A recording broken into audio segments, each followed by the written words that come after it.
Oi, Ju, tudo bem? Como é que estão as coisas? Vou chamar o professor aqui para bater um papo sobre masculinidades, como o machismo afeta a vida dos homens e, por consequência, de toda a sociedade. Homens, mulheres, crianças.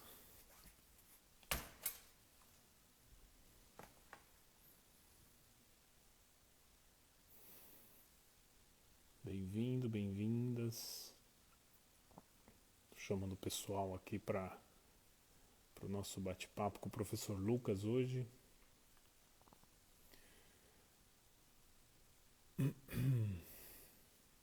Espero que todos estejam bem. O Rê tá aí, Bruninho.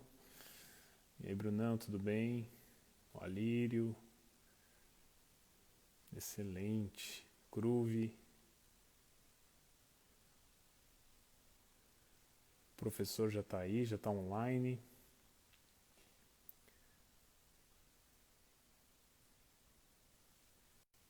Vou chamá-lo aqui.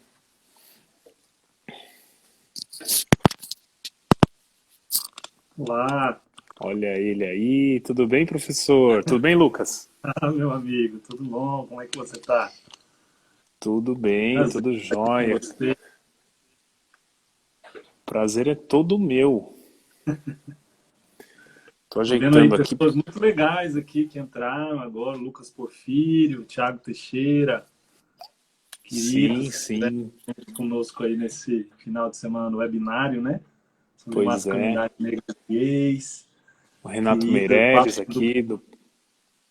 Papo de Machona, né? É isso aí, Que o pessoal tá legal, que legal, interessado nesse nosso papo de hoje. que bom, muito Bom, feliz. eu também estou muito feliz, agradeço a sua disponibilidade em falar comigo hoje, falar com a minha rede sobre um assunto que eu tenho explorado no meu perfil, né, um assunto que você tem acompanhado, né, a gente conversou um Uhum. pouco acho que nos últimos mês e meio, né, que a gente se conheceu mais intensamente.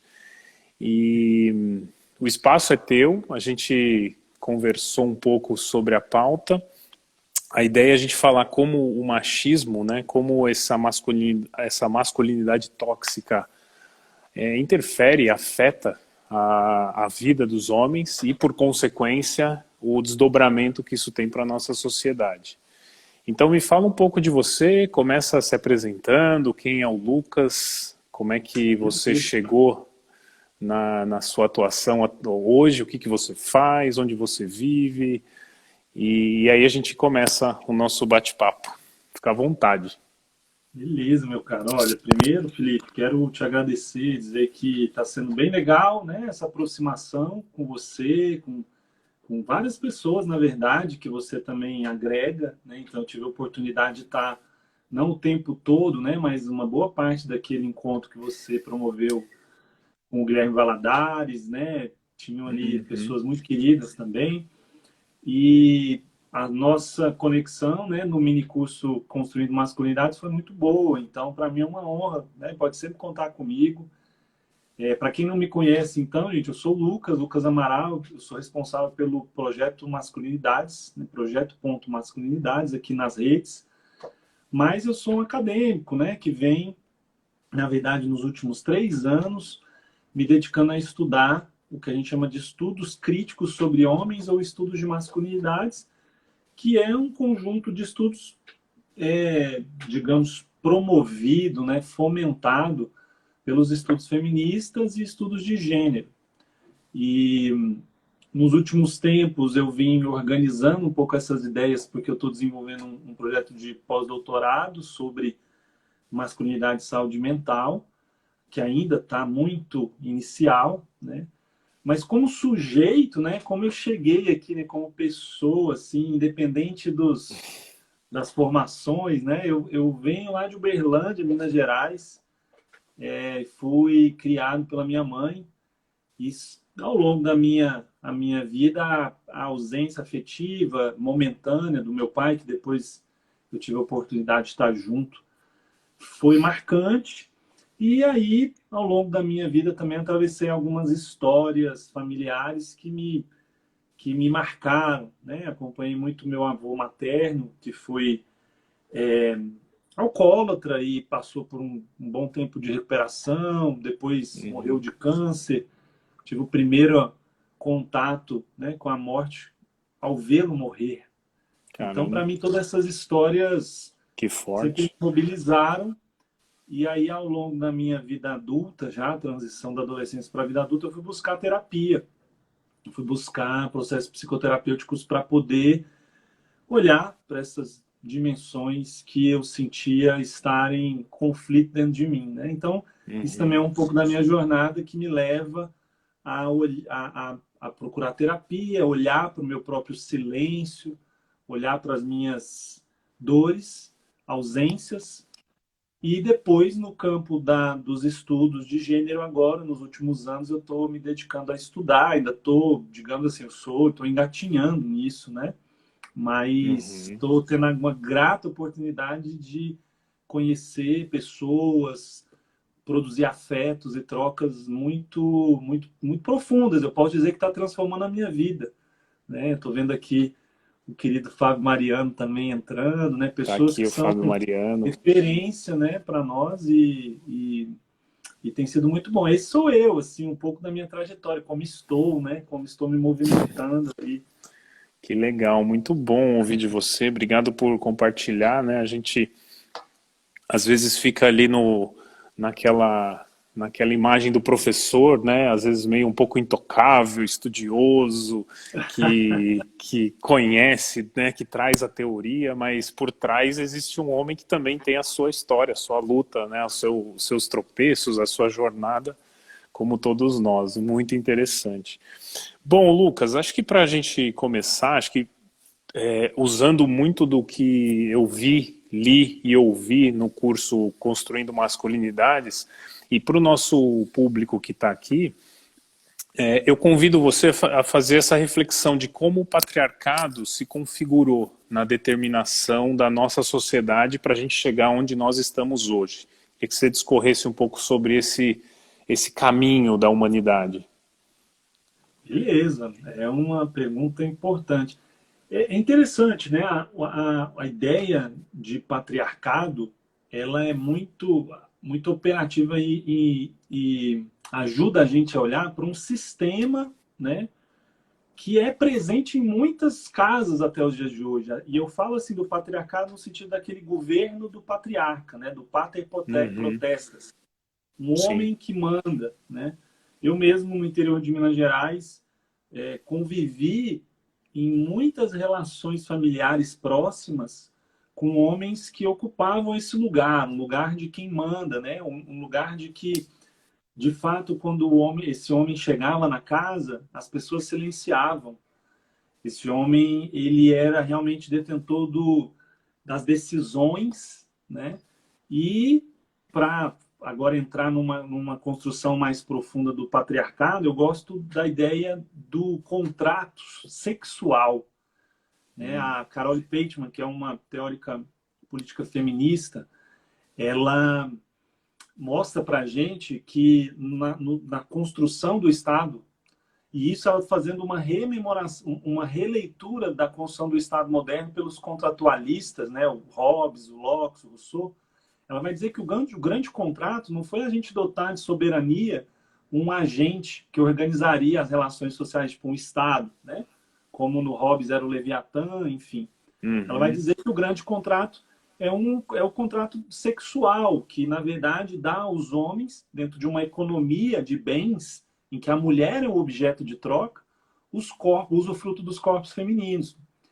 Então, o patriarcado, do meu modo de ver, ele é um sistema que fundamenta-se na ideia de que o patriarca, o homem macho, né, o macho alfa nesse caso, ocupa um lugar de dominação, de potência Uhum. e é sustentado pela dominação dos corpos, principalmente dos corpos femininos. No entanto, né, eu acho que é importante a gente também falar de outras associações desse patriarcado, desse sistema, desse governo dos corpos e das populações, né? Eu Uhum, acho que é importante a gente pensar numa heterossexualidade compulsória que está certo. prevista no sistema. Então, ser homem é, né, primeiro, nascer com pênis. Uhum, Segundo, desejar o sexo barra gênero oposto. oposto.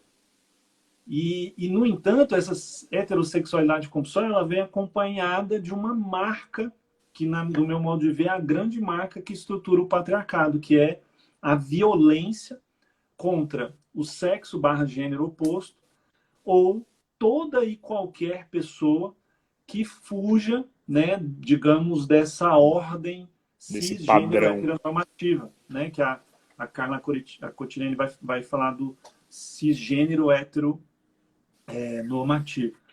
Então, Uhum, eu acho que o patriarcado ele é um conceito muito antigo dentro das teorias feministas, ok? Há, por sim. exemplo, a terceira onda dos feminismos, com a Judith Butler, que vai pensar gênero enquanto performance, que vai pensar uma estrutura pós, né? Tipo, vai ser pós-estrutura, ou seja, as relações sociais muito mais subjetivadas por significados simbólicos do que Uhum, por estruturas materiais concretas. Esse pessoal vai romper um pouco com o uso da palavra patriarcado. No entanto, até a Zuleika, que tem sido uma ótima interlocutora, viu, Zuleika? Que bom que você está aqui. Ela ela falou, entrou sim, aqui. o Muito legal. patriarcado ainda existe. Sem dúvida, acho que essa é uma palavra muito importante da gente usar Uhum, como, né? Assim, eu não estou te dando uma origem do termo, ok? A gente poderia sim. pensar, por exemplo, a origem judaico-cristã na construção do mito, né, de Adão e Eva, em que então a Eva surge da costela do Adão, a Lilith, né, que é totalmente escondida das histórias dessa releitura. A origem desse sistema está ali, né? Tá nesse mito, ou talvez até muito antes desse mito, ou na própria construção da cultura grega, né? Que colocava o homem adulto, rico, né? Que era, digamos, um cidadão de posses, como aquele que tomava decisões no espaço público. Então, Uhum, os metecos, as mulheres, as crianças eram excluídos desse sistema. Se a gente for pensar duas possíveis origens, está aí. Mas eu gosto de pensar esse termo, o quanto ele é semanticamente potente para a gente pensar. Então, a heterossexualidade compulsória, o contrato sexual que envolve a dominação dos corpos, principalmente os corpos femininos, né? E esse lugar de mando e dominação que, no fundo, está centrado na violência.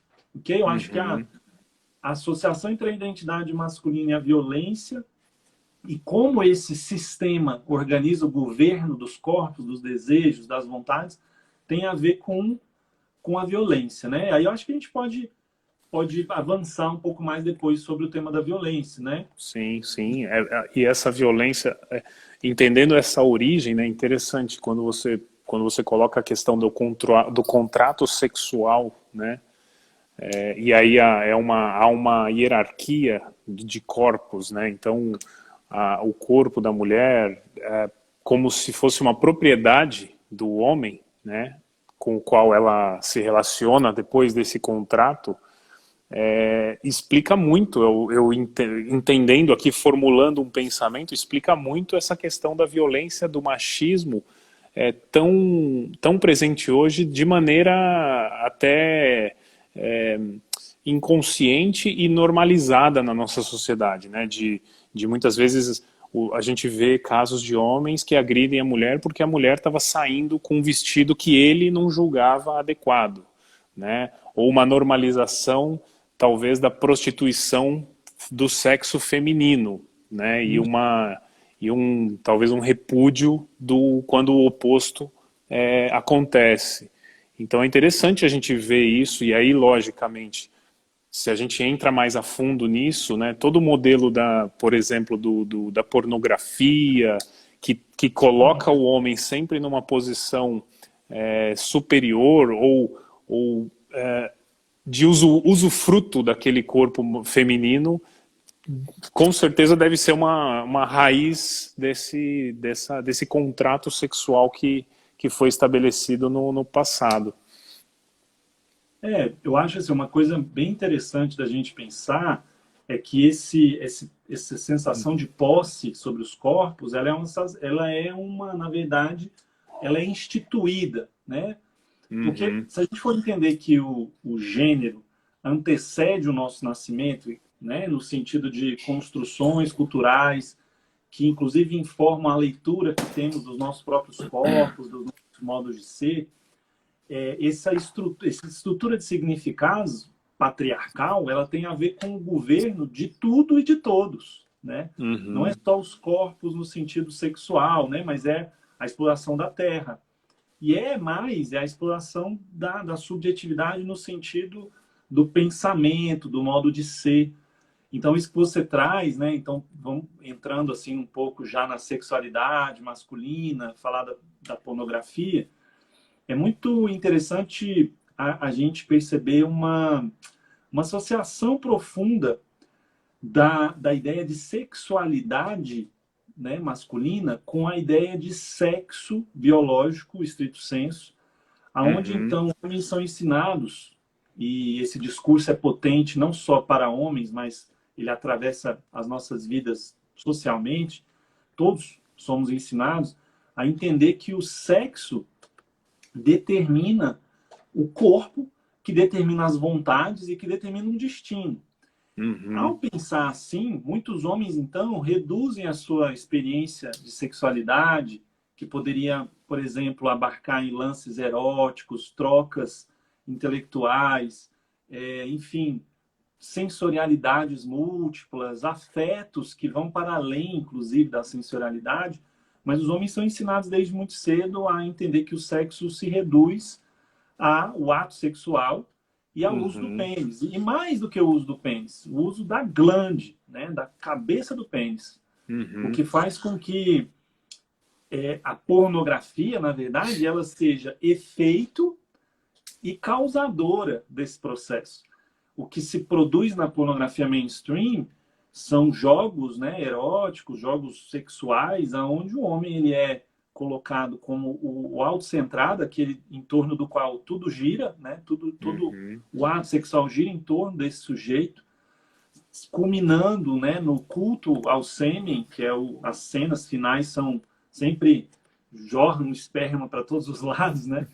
E, na verdade, isso está sendo um efeito de processos vividos, né? Na verdade, não é uma fantasia desassociada da realidade. Já é uma reprodução de uma realidade Sim. vivida, só que ela Uhum. é, né, digamos, performada, construída num cenário cheio de significados que Sim. vão e tornando isso cada vez mais hiperbólico, mais evidente. Então, essa sexualidade voltada, por exemplo, para uma apropriação uma apropriação agressiva, né, de um corpo feminino, ou, por Uhum. exemplo, de uma expectativa de uma sexualidade sempre disponível. Então, há uma Sim. ideia de que o homem vai estar sempre disponível Não e vai que as negar fogo nunca. mulheres ou os parceiros, aí pensando inclusive na pornografia gay mainstream, vai estar disponível para o ato sexual a todo e qualquer momento. Né? O jogo Uhum. erótico que se passa na grande maioria das cenas é um jogo de expectativa de um sexo imediato, Sim. aonde o não sempre pode vir a se transformar em sim. Então é uma Uhum. ideia de que não existe não, já que espera-se um desempenho de uma conquista. Tem uma coisa que agora eu lembrei aqui, meu querido, eu vou falar muito, vocês me perdoem aí, Não, a gente vai conversando aqui. a Mas ideia uma é coisa que essa. eu me lembrei é a associação da lógica militar à construção da masculinidade hegemônica que vem se tornando, né, no sentido a masculinidade hegemônica desde a Grécia Antiga, passando pelo mundo medieval até os dias de hoje, ela tem algumas Uhum. construções no mundo ocidental, né, que se reproduzem, que vão sendo repaginadas. E a lógica militar ela está muito associada. Então, por exemplo, no sexo espera-se que o homem domine, conquiste, Sim. né? Então, os jogos de novelas, filmes, é uma luta, há uma luta por alguém, né? Uhum. E muitas vezes a associação do guerreiro, né? O guerreiro que muitas vezes é visto positivamente por processos terapêuticos ou de desenvolvimento pessoal, mas existe ali uma ideia também muito forte de que esse guerreiro ele é capaz de tudo, né? Para conquistar. E o que ele é capaz de conquistar? O que ele quer conquistar? A posse do corpo, né? Do outro, Uhum. e aí no caso principalmente do corpo feminino. Uma mulher, E né? não importa as armas que ele use, mas importa que Hum. ele use uma arma principal, A que é espada. o pênis, né? Que é considerado, então, essa arma é através dessa arma simbólica, através da qual ele não pode fracassar jamais. Né? Se Uhum. ele falha em qualquer momento nesse sentido, a sua própria identidade é questionada pelo grupo, né? Então a cumplicidade masculina, que em alguma medida é tóxica, na grande maioria das Uhum. vezes, e e que vai, em alguma medida, colocar esse sujeito como um sujeito que fracassou, logo ele pode ser subjugado, né? Que aí é o que a gente vai chamar das múltiplas masculinidades e seus jogos de poder. E essa performance que você falou, né? Ele não pode falhar. Ela é muito reforçada pelo coletivo, né? Então, o homem, porque muitos de nós performamos uma masculinidade frágil porque a gente fica o tempo todo querendo ou precisando se provar homem para que outros homens validem a nossa masculinidade, né? Então Isso. parece que é um efeito rebote, né? O tempo todo a gente está com a nossa masculinidade em xeque para nós mesmos e para outros homens.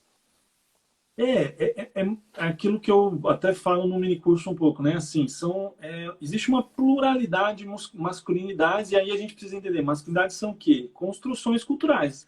Uhum, Todos nós somos atravessados por essas construções, assim como das feminilidades, né? sim. Mas isso que a gente está tocando aqui da cumplicidade masculina é uma lógica mesmo de jogo de poder. Então, se existe um padrão, por exemplo, do patriarca do passado, tem a ver também com o padrão da masculinidade hegemônica contemporânea, que é o quê? Do exercício de poder por um homem que é heterossexual, branco, rico, né, urbano, ocidental, europeu ou norte-americano de preferência. Esse Uhum, modelo, né, ele é um modelo que, em alguma medida, usufrui de mais condições de poder. Outros homens que vão vivendo masculinidades subalternizadas em relação a esse modelo hegemônico tendem a ser cúmplices em determinados momentos, mas também são subalternizados em outros. Então, é um uhum, jogo múltiplo de múltiplas relações de poder. A gente fez sim. um webinar sobre masculinidades negras e gays, justamente porque homens negros e gays, né, tendem a viver subalternizações, né, movimentos realmente violentos em relação às outras experiências de masculinidade na nossa sociedade, que são muito violentas, né, de muita exclusão. As cumplicidades, por exemplo, de homens negros héteros com homens brancos héteros, de homens brancos gays, né, com homens brancos ou negros héteros, são Uhum, variadas em termos de relação, né, digamos, de violência para com homens negros gays. Por isso que é sim, sim. esse jogo, né? Mas, assim, uma coisa que eu mudo muito de assunto, principalmente quando eu fico nervoso. Essas lives me deixam muito nervoso, sabe? Mas uma coisa que eu queria trazer sobre esse tema está numa interessante de uma antropóloga chamada Nota Machado. Ela foi minha professora na UNB e ela fez uma pesquisa Uhum, sobre o estupro, né? Ela dialogou com homens que tinham praticado atos de estupro e ela teve acesso a esses homens dentro da Papuda, né? A penitenciária federal aqui, masculina aqui do Distrito Federal. Ela entrevistou uhum, 10 homens. E nos discursos desses homens, tem várias coisas que ela reflete numa obra de 2001 dela que sempre me marcaram, eu nunca me esqueci. E eu queria compartilhar com você sobre esse tema. sim. Isso, gente, a gente está falando, o tema da live é como o machismo afeta os homens. E eu Afeta os acredito que isso homens. afeta muito os homens. Existe num certo modelo de masculinidade hegemônica a ideia de que os corpos femininos podem ser, então, apoderados, né? Empoderados, em alguma medida, tomados, né? Enlaçados, conquistados. Então, todo esse discurso bélico e que está lá na origem também da ideia de matrimônio moderno, tá? A grande questão é que muitos homens classificam as mulheres porque aprendem assim, né? Então, qual é as classificações básicas? É uma classificação entre mulheres não casáveis e mulheres casáveis. Isso está no discurso, tá? Dos sujeitos que a Lia Zanotti entrevistou e ela faz uma elaboração sobre isso. Mas olha que interessante, as mulheres casáveis, elas são referência de quem? De quem casou com elas, do homem com a Do homem qual elas casado. foram casadas. Logo, elas devem ser protegidas no discurso desses homens. Para eles, o ato de estupro só poderia acontecer com mulheres casáveis. Porque mulheres não casáveis, segundo esses homens, e aí entra todo o conjunto de mulheres que para eles são, aspas, desconhecidas, quando eles as encontram em situações diversas, toda justificativa do ato deles para com elas é uma justificativa de responsabilização delas e não autorresponsabilização pelo ato. Então, nenhum deles assume que cometeu o estupro, porque o estupro só poderia ser um fenômeno que ocorreria com mulheres casáveis, logo as mulheres deles. E aí há todo um jogo de honra, né? Uma jogada, então, assim, uma construção do jogo da honra. Por que que dentro da penitenciária acontecem, então, estupros de estupradores? Porque estupradores que são reconhecidos dentro do coletivo, né, dessa penitenciária, são reconhecidos como aqueles que cometeram estupros com possíveis mulheres Mulheres casáveis. casáveis. Ah, olha só Então, que na verdade, a interessante. violência para com esses sujeitos é uma violência de defesa contra a própria masculinidade viril desse sujeito Desse que está sujeito. impetrando a violência. Então, a ideia aqui que eu queria trazer também é que o patriarcado, gente, ele institui a cultura do estupro.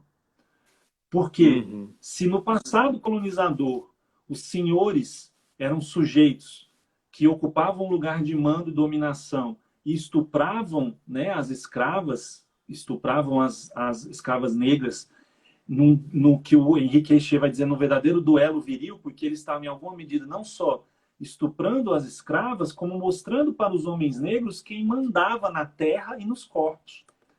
Então, o estupro, gente, o mito, a cultura da violência, da conquista, do pega, né, do pegar as mulheres, todo esse movimento que a gente vê na ótica pornográfica, mainstream, ele, na verdade, é fruto de uma cultura que nasce com um sistema patriarcal colonizador, né? E isso no subjetivo. Por que isso afeta os homens?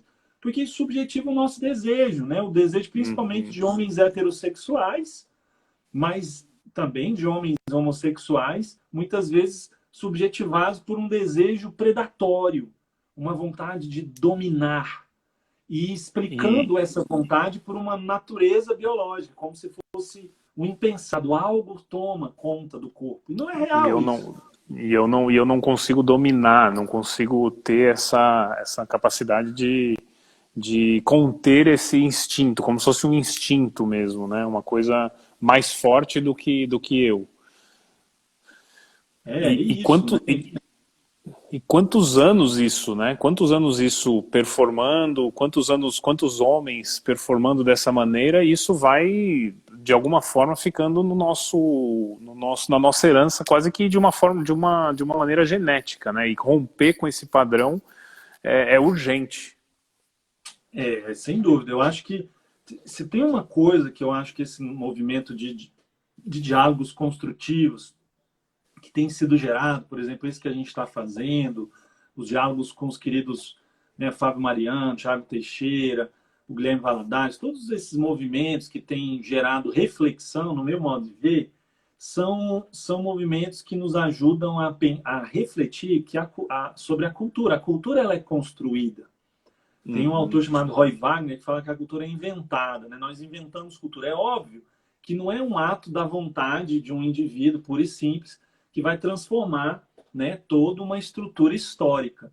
Sim. Mas a gente não pode simplesmente ser fatalista e acreditar que as estruturas estão dadas e nunca vão ser transformadas. A sociedade é dinâmica, né? E a gente tem se transformado, significados sobre o que é ser homem têm sido deslocados, né? Não é à toa que tanto se fala da crise da identidade masculina que está em jogo, está em xeque, né? Então, sim. os jogos, por exemplo, a ideia da heteronormatividade tem sido questionada cada vez mais pelos jovens. Essa ideia de uma sexualidade predatória tem sido muito questionada, né, De uma única movimentos, masculinidade, né? de uma única masculinidade. Então, acho que assim, o nosso papel aqui de reflexão, ele é psicopedagógico, né? Ele está, em alguma medida, é produto de reflexões que estão se tornando práticas para alguns, e práticas que podem gerar novas práticas. É um caminho de formiguinha, né? Mas eu vejo que o que a gente está construindo em termos de diálogo é muito bom, né? Por isso que eu chamo construindo masculinidades, né? A ideia de que é possível a gente viralizar reflexões que vão impactar as nossas redes. Sim. Né? Agora, isso faz...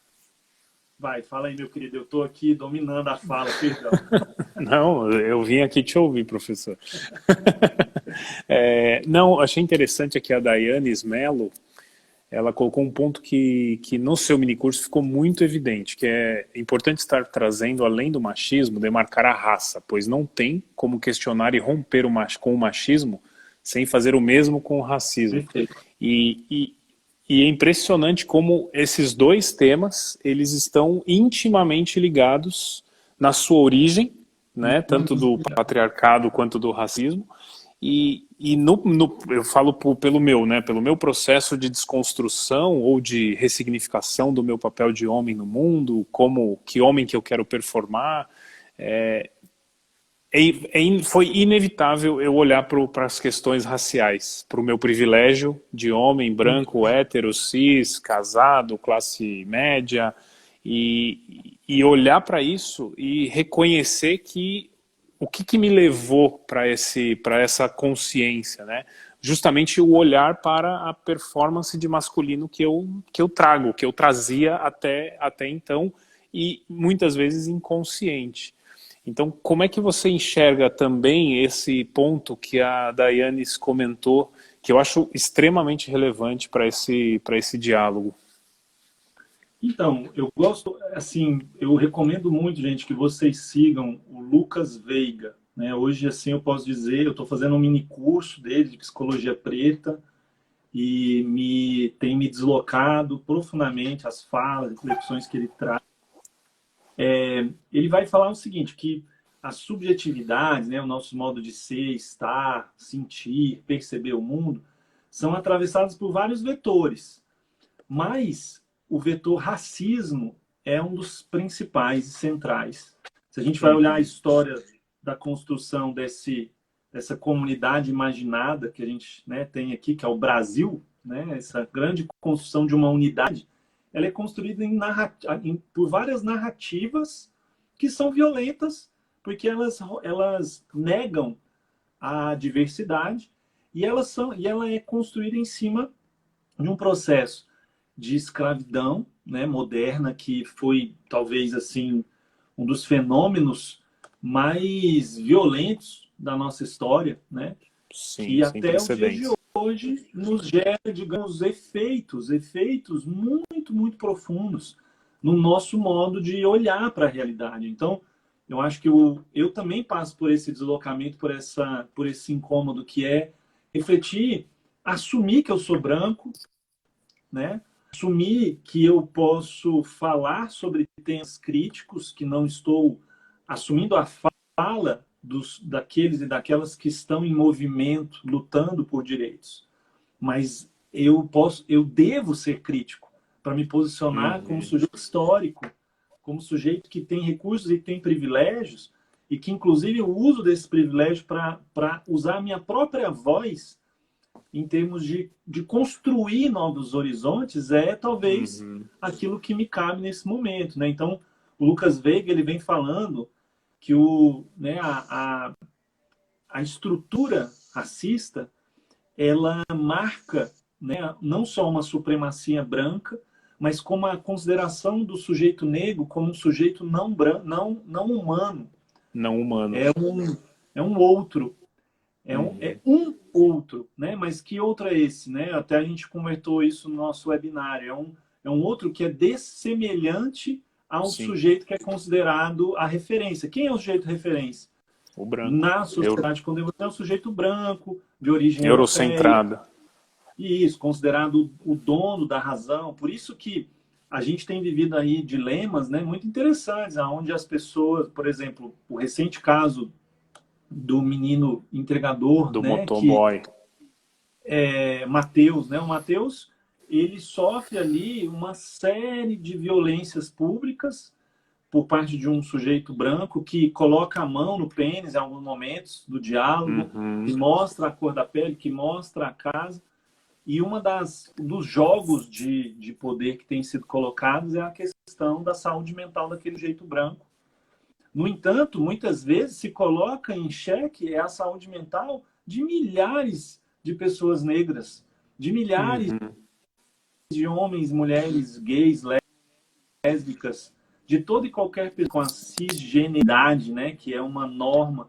Então a gente precisa entender que a patologização dos corpos ela está na origem de todas essas violências, né? A gente não pode simplesmente apagar um ato de violência vivido por aquele rapaz, porque seria a gente simplesmente passar pano mais uma vez. Sim, mais uma para a vez. ideia de que somos cordiais e que está tudo bem. Não, ele sofre de alguma questão de saúde mental, ele é Era doente. enfim. Então a gente precisa, na verdade, a gente precisa, na verdade, assim. Sim. E pode quantos, falar, querido, desculpa eu tô aqui cortar. pensando alto. Não, não, e quantos, né? Esse caso que você trouxe, quanto ele veio a público, né? Quantos sofrem esse tipo de violência, né? Homens, mulheres, pertencentes à comunidade LGBT, QIA+, que sofrem, né, muitas violências desse tipo que são descaradas, ou aquelas violências que, né, são normalizadas, né? Por exemplo, a piada que a Marília Mendonça colocou no meio de uma live sobre uma boate comumente frequentada por pessoas que não se identificam com a heteronormalização, ou pelo gênero, ou pela cisgeneridade.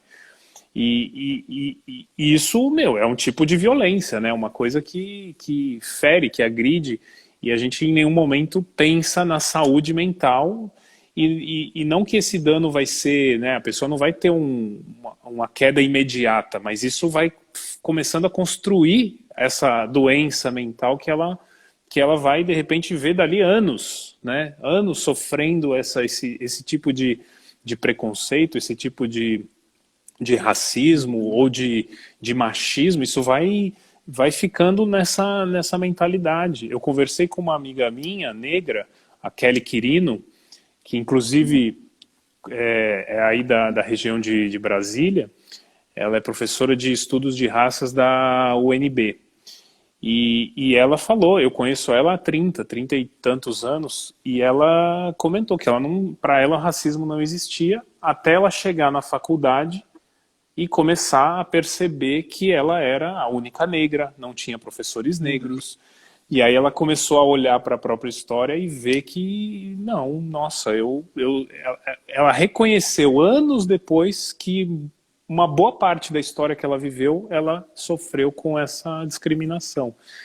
Então, é muito... a gente precisa problematizar isso, sendo homens brancos da nossa posição de privilégio, né? Tanto trazer esse diálogo para o nosso dia a dia, como dar voz para essas pessoas, para que elas coloquem a versão da história que elas trazem, né? E a lente que elas têm do mundo. Então e isso é um trabalho que você tem feito que eu admiro muito, porque a forma didática como você coloca os exemplos, como você traz a teoria, ajuda a elucidar esses casos, a trazer para a consciência, né, muitas vezes. O webinário de sábado foi um exemplo maravilhoso de como nós colocamos lá 180, né? Você colocou 180 pessoas de todas as partes do Brasil para ouvir o Fábio Mariano, o Vinícius né, do documentário É o Lucas além de Portillo, né? o Lucas Lucas Porfírio, além de Portillo. Preto Viado, e tantos que o Fábio Teixeira que está aqui, e tantos que colocam a sua visão de maneira tão objetiva na nossa frente. Eu acho que temos, né, que em alguma medida não só, eu acho que uma coisa que o próprio Vinícius Dias Cunha falou, né, no webinário e que eu acho que vale muito a pena a gente pensar, é que nós daqui, estamos aqui falando eu e você, Lucas e Felipe, homens brancos, héteros, enfim, que a gente está aqui assumindo o nosso privilégio, mas assim, não estamos nos desviando de um debate necessário, não estamos falando que o nosso silêncio é porque não ocupamos um lugar de atividade, mas também não estamos tomando posse de nenhum lugar que não cabe, né? Na verdade, estamos querendo construir o que eu vejo que o Vinícius nos provoca, que é de vínculos, né? Vínculos Sim. construtivos, vínculos afetivos. O próprio Tiago Teixeira falou da nossa querida Bell Hooks, que é uma teórica política feminista negra que vale muito a pena, sempre atual, e falou muito de masculinidade.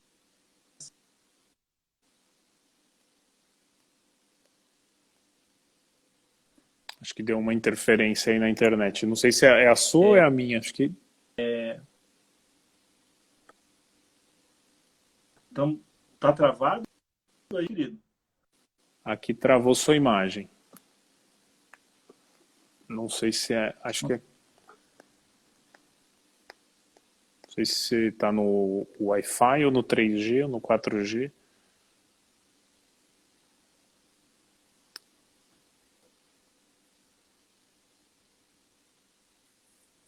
Problemas de conexão aqui com o professor Lucas.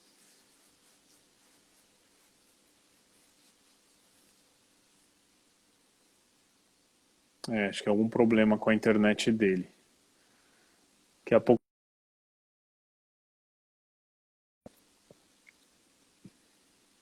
Acho que ele saiu, precisou sair e está voltando aqui.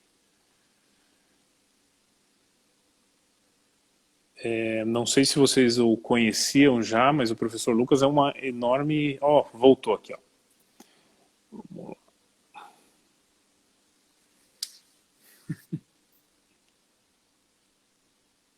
Oi, voltei? Então, esse horário nobre do Instagram causa esse tipo de congestionamento, né?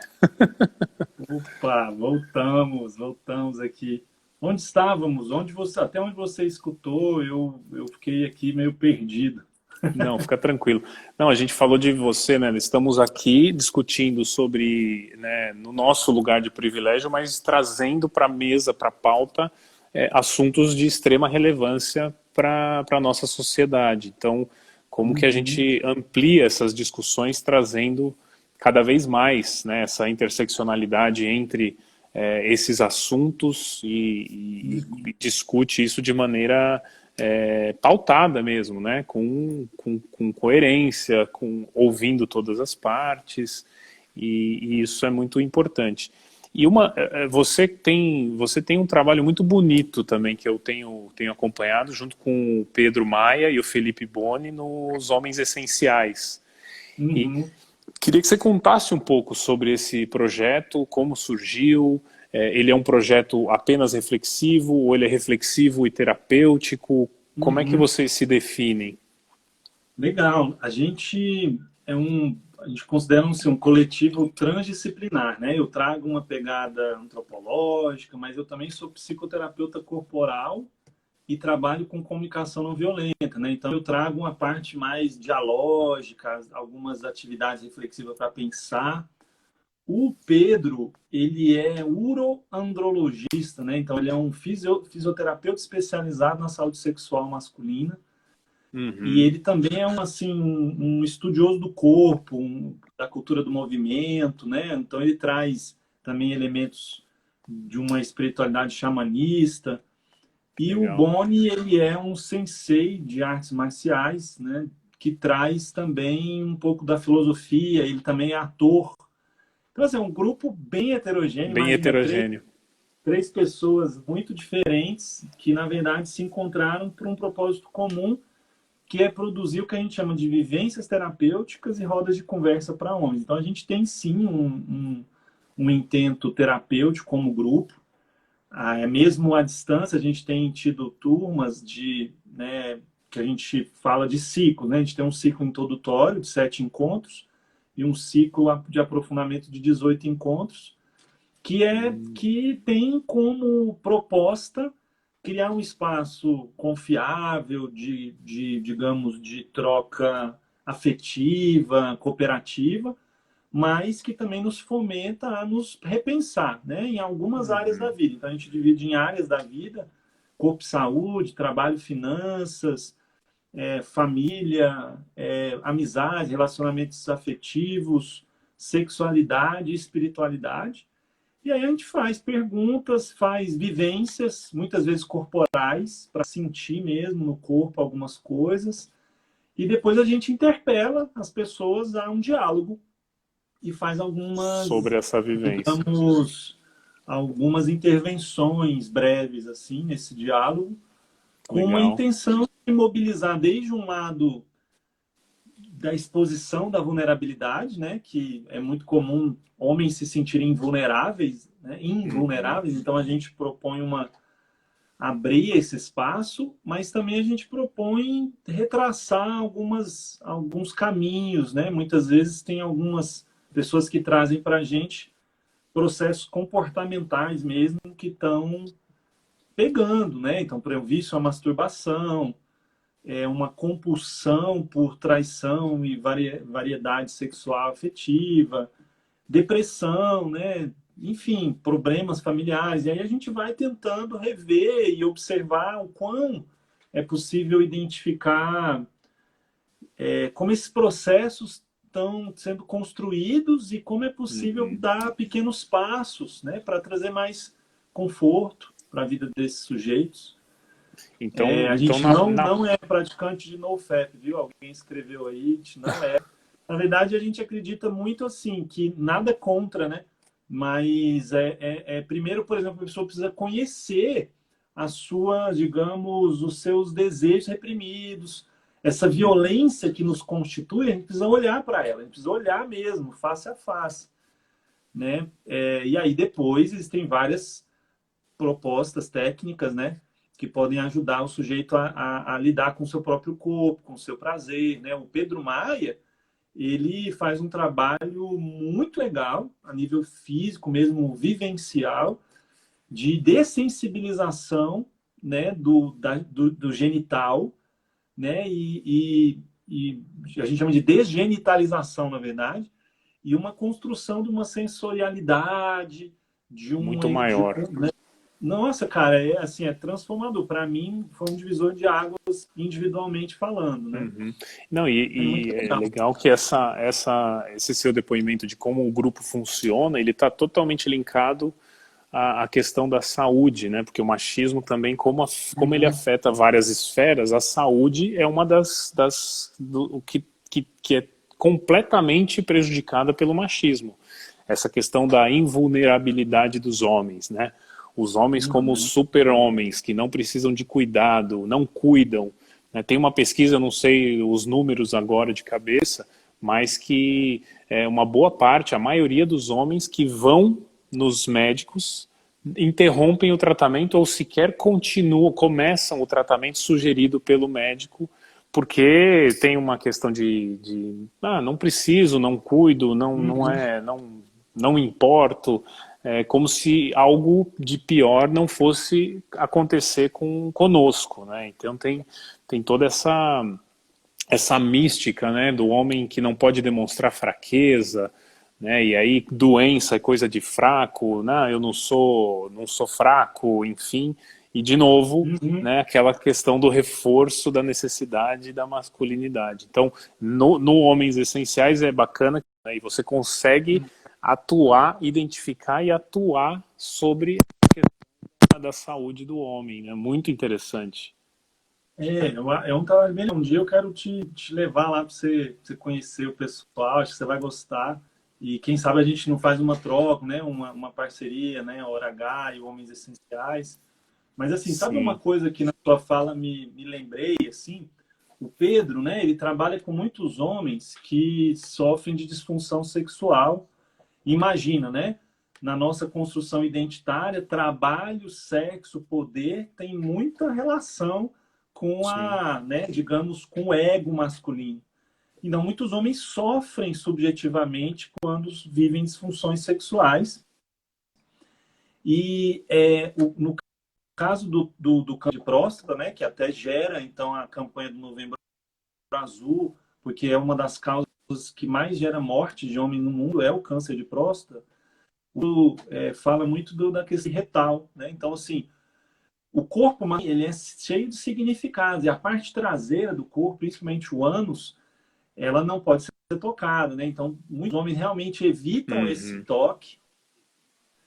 No entanto, ficam adoecidos por alguma disfunção ou a próprio câncer de próstata e procuram um tratamento fisioterapêutico. Esses homens estão profundamente vulnerabilizados em vários sentidos. Então, Uhum.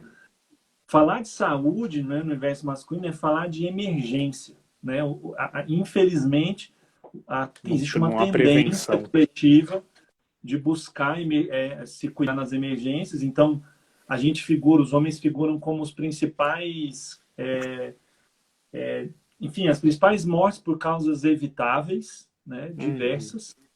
E no caso do câncer de próstata ou de disfunções sexuais que afetam a vida sexual em si, o homem adoecido é um homem que vive uma vulnerabilidade muito profunda, né? Muito profunda mesmo, assim, é, relatos de muita tristeza, de muito arrependimento por não terem feito uma prevenção, por não terem feito o exame do toque retal, né? Então, Nossa. assim, é, é muito importante esse debate que a gente traz sobre a saúde masculina, porque as políticas de gênero, em geral, tenderam, né, muitas vezes, a invisibilizar a figura homem. Por quê? Claro, o homem sempre figurou como o agente das violências. E eu acho que, ok, né? Assim, a gente hoje precisa entender que o homem, ele é vulnerável, né? Então, por exemplo, os homens negros féricos são extremamente vulneráveis, São extremamente. né? Homens gays, homens trans são muito vulneráveis na nossa sociedade,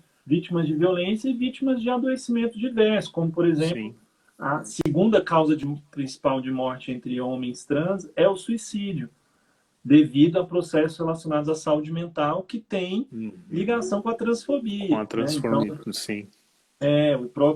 então a gente precisa ter esse olhar de pluralidade para as masculinidades e entender que políticas de saúde para homens são necessárias, né? Políticas Sim. que não sejam só de tapar, né, o fogo com a peneira, mas que antecedem, né, processos educativos De que começam na educação, né? escola, né? Começam na A gente, escola não, primária. isso, a gente está caminhando para os minutos finais aqui, Lucas. Essa frente, se a gente pegar, falar só sobre o machismo como um fator, né, que afeta tragicamente a saúde dos homens, dá uma sequência de Uma inúmeras outra lives, live, né? né? Porque é um problema de saúde pública, né? Se você for ver, é um problema de saúde pública, né? Só que tratando o machismo de maneira anterior, educativa, preventiva, levando para as escolas, para as comunidades, para toda a área de debate, a gente poderia evitar quantos problemas, né, quantos quantas mortes por suicídio, por homofobia, né, ou por mesmo por essa vulnerabilidade, né? Às vezes um homem que está ali vulnerável por uma questão de saúde prefere a morte antecipada do que passar por aquilo, né? Porque Uhum. não, porque se reconhecer fraco é você se deparar com uma masculinidade que você não foi educado, né? Você não se construiu daquele jeito. Então enfim, vamos parar por aqui porque senão a gente vai tem papo aqui para ficar abrindo live o tempo todo. Cara, eu deixo para você aí as palavras finais. De imediato, eu agradeço o carinho, a amizade que está se formando, o conhecimento, as janelas que você abriu para mim, assim, para o meu autoconhecimento e para conhecer temas que talvez na minha masculinidade ainda hegemônica, construída, né, eu não queria olhar, não estava olhando. E tem sido muito rica essa troca, porque eu tenho provocado algumas reflexões lá no Hora H, no grupo de homens que eu facilito, porque ali ainda tem um espaço, né, um espaço reflexivo, Uhum. e enquanto couber Claro. esse discurso e essas temáticas, eu vou continuar levando essas provocações, porque se está fazendo bem para mim, com certeza vai fazer bem para outros homens. Então, é com você, professor. Ô, meu querido, olha, me chama de amigo, porque a gente é amigo, assim, eu vejo em você essa, igual eu falei para o Tiago Teixeira, eu vejo em pessoas como você, eu vejo essa potência, né, de vida, de vontade, e isso eu me reconheço, e a gente está junto aqui para pensar junto, para caminhar junto. Estamos longe, né, de qualquer perfeição, mas eu acho que é um caminho necessário, né? Aquilo que eu falei antes, a gente está se assumindo como homem, branco, heterossexual, numa sociedade, né, bastante violenta. Então, nesse sentido, a gente está aqui também produzindo reflexões e caminhando, né? Então, eu agradeço a oportunidade, quem esteve aqui, eu vi ótimos comentários, eu acho que a gente poderia, assim, também passar um tempão dialogando. Nossa. Eu convido, assim, quem não conhece ainda o meu perfil, arroba projeto.masculinidades, eu estou ali me reposicionando, né, gente? Eu sou professor universitário e hoje a gente teve uma crise da educação privada, eu dou aula numa instituição privada, então eu estou me reposicionando e aí comecei a usar as redes, levando o que eu já levava lá, né, para os meus estudantes e está sendo muito interessante porque a gente se conecta com pessoas do Brasil inteiro, como é o caso agora, eu, o Felipe, a gente se conheceu pelas redes. Eu acho que as redes têm também tem muitas coisas ruins, tem a pós-verdade, tem as fake news, tem a violência, mas Uhum. tem esses espaços criativos, né, de vínculos produtivos, vínculos que geram, né, que constroem, então que a gente possa construir junto. Quem quiser conhecer o meu curso, ele ainda está com inscrições abertas. A gente fez aí um trabalhão aí nas últimas semanas, viu? E tá bem bonito. Fizemos uma plataforma, a pessoa acessa as aulas. Tá bem legal. Tem material Tá muito didático, e-book, bonito. vai ter um segundo e-book. E a gente está considerando assim também com valores sociais, né? Assim, nenhum valor exorbitante, tem múltiplas possibilidades. Você paga o quanto você pode, de acordo lá com um número de valores específico. E, gente, ó, conheçam também o Homens Essenciais, conheçam o Hora H, troquem com a gente, compartilhem com a gente também informações. Sim. Eu vejo muitas mulheres interessantes, assim, que têm história, trajetória. Eu estou vendo aqui a Zuleika, que me acompanha em umas lives e que, assim, eu sei que tem um doutorado muito legal, que em breve eu quero trocar ideia. Então, assim, por favor, gente, também vamos fazer Nos esse